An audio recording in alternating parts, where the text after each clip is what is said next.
નમસ્કાર દર્શક મિત્રો, હું નીતિન પટેલ. તમે જોઈ રહ્યા છો સમાચાર મેં આગળ ન્યૂઝ. હવે જોઈએ આજના સમાચાર. મહેસાણામાં વાસી ઉત્તરાયણના પર્વ પર પતંગ ચગાવવા જેવી નજીવી બાબતે લાખવડ રોડ પર આવેલી ઇન્દિરાનગર સોસાયટીમાં બે પક્ષો વચ્ચે અથડામણ સર્જાઈ હતી. પતંગ ચગાવવા અને ફોન પર ગાળાગાળી કરવા જેવી બાબતોએ ઉગ્ર સ્વરૂપ ધારણ કરતા લાકડીઓ અને સરા જેવા ઘાતક હથિયારો ઉડ્યા હતા. આ સમગ્ર ઘટનામાં બંને પક્ષે મહિલાઓ સહિત અનેક લોકોને ઈજાઓ પહોંચતા મહેસાણા સિવિલ હોસ્પિટલમાં ખસેડવામાં આવ્યા હતા. એ ડિવિઝન પોલીસે બંને પક્ષોની ફરિયાદના આધારે કુલ 8 શખ્સો સામે ગુનો નોંધી કાયદેસરની કાર્યવાહી હાથ ધરી છે. બનાસકાંઠા જિલ્લામાં માર્ગ અકસ્માતોમાં વધારો જોવા મળી રહ્યો છે. વહેલી સવારે 11 વાગે ડીસા પાટણ હાઈવે પર એક ઇનોવા કારના ચાલકે સ્ટીયરિંગ પરથી કાબુ ગુમાવતા કાર ઝાડ સાથે અથડાઈ હતી. આ અકસ્માતમાં એક યુવકનું ઘટના સ્થળે જ મોત નીપજ્યું હતું. કારમાં સવાર અન્ય લોકોને ગંભીર ઈજાઓ થતાં તેમને તાત્કાલિક સારવાર અર્થે હોસ્પિટલમાં ખસેડવામાં આવ્યા હતા. હાલ તેમની સારવાર ચાલી રહી છે. મૃતક યુવક થરી સિંધી ઠક્કર સમાજનો હોવાનું જાણવા મળ્યું છે. આ ઘટનાને પગલે ડીસા પંથકમાં શોકનો માહોલ છવાઈ ગયો હતો. મહેસાણા જિલ્લા વિકાસ અધિકારી જસ્મીન હસરતે ઉત્તરાયણના તહેવાર દરમિયાન કડી તાલુકાના ગ્રામ્ય વિસ્તારોની ઓચિંતી મુલાકાત લીધી હતી. તેમની આ મુલાકાતથી સ્થાનિક અધિકારીઓમાં દોડધામ મચી ગઈ હતી. ડીડીઓએ કડી તાલુકાના ઇન્દ્રાડ અને કરણનગર ગામની મુલાકાત લઈ ગ્રામજનોની રજૂઆતો સાંભળી હતી. ડીડીઓ જસ્મીન હસરત ગુરુવારે ઇન્દ્રાડ ગામે પહોંચ્યા હતા. તેમણે ડાયાબિટીસથી પીડિત બાળકોની મુલાકાત લીધી અને તેમના ખબર અંતર પૂછ્યા હતા. આ દરમિયાન ડોક્ટરોની ટીમ પણ હાજર હતી, જેને ડીડીઓ દ્વારા જરૂરી સૂચનાઓ આપવામાં આવી હતી. તેમણે ડોક્ટરોને બાળકો શાળાએ ન જતા હોય તો તાત્કાલિક શાળાએ મૂકવા અને શિક્ષકોને બાળકો પર ભણતરનો કે અન્ય કોઈ પણ ભાર ન મૂકવા સૂચના આપી હતી.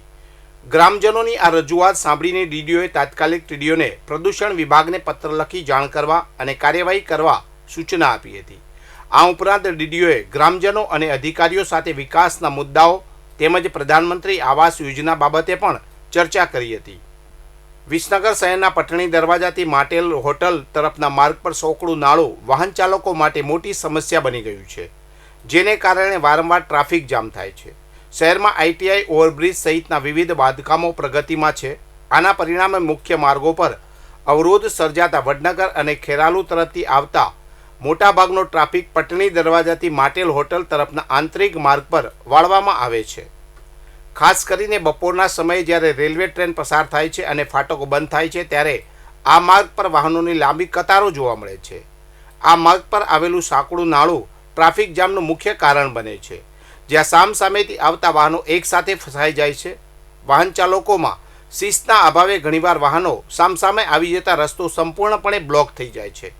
આને કારણે વાહન ચાલકોને ભારે હાલાકીનો સામનો કરવો પડે છે અને સમયનો પણ વ્યય થાય છે.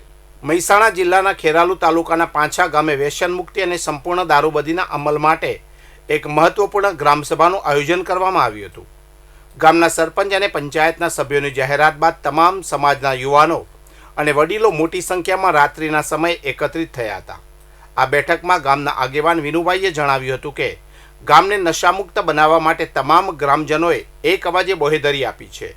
દારૂની બંધીને જડમૂળથી ઉખેડી ફેંકવા માટે ગામના આગેવાનો દ્વારા આજથી જ સઘન પ્રયાસો શરૂ કરી દેવામાં આવ્યા છે, જેથી કોઈ પણ યુવાન કે વડીલ આ વ્યસનનો ભોગ ન બને. દારૂબંધીના ચુસ્ત અમલ માટે ગ્રામસભામાં એક અનોખો નિર્ણય લેવામાં આવ્યો છે, જે અંતર્ગત ગામમાં એક વિશેષ પાંજરું બનાવવાનું નક્કી કરાયું છે. જો કોઈ વ્યક્તિ જાહેરમાં દારૂ પીતા અથવા તો નશો કરેલી હાલતમાં પકડાય તો તેને આ પાંજરામાં પૂરવામાં આવશે, જેથી સામાજિક ક્ષોભ અને કડક કાર્યવાહીના ડરથી લોકો દારૂ પીવાનું બંધ કરે. સમગ્ર ગ્રામજનોએ એકજૂથ થઈને લીધેલા આ નિર્ણયથી પંથકમાં વ્યસન મુક્તિની નવી લહેર જોવા મળી રહી છે. વધુ સમાચાર માટે જોતા રહો સમાચાર મેં આગળ ન્યૂઝ. નમસ્કાર.